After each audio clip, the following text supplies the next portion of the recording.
है। ललना रे देवकी कनैत कारागार कि पुत्र को ना बाचत है।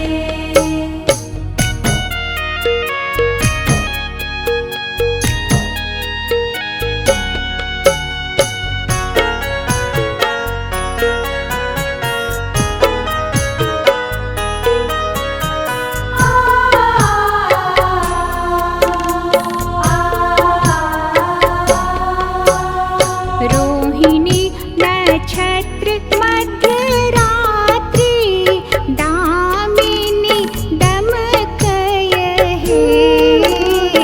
रोहिणी नक्षत्र मध्यरात्रि दामिनी दमकय है।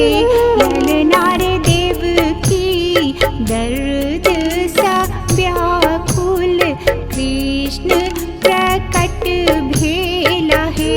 ललना रे देवकी दर्द सा व्याकुल कृष्ण प्रकट भेला है।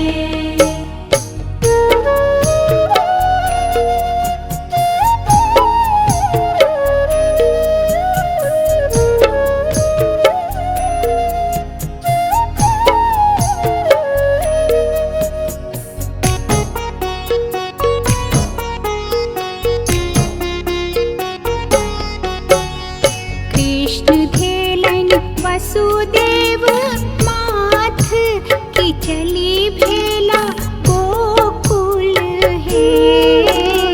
कृष्ण धेलन वसुदेव माथ की चली भेला गोकुल है।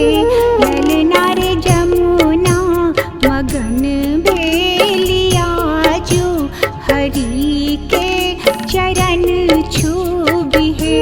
ललना रे जमुना मगन भेलिया जो हरि के चरण छूबी है।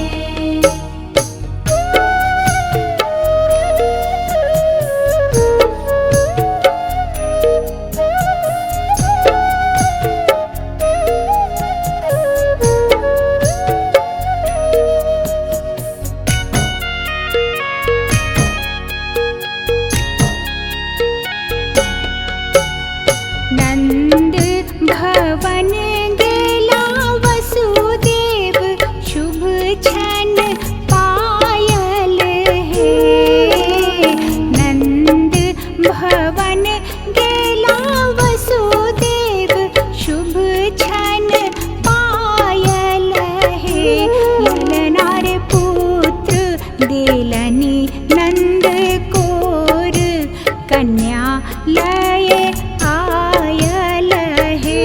ललना रे पुत्र दिलनी नंद कोर कन्या लय आयल है।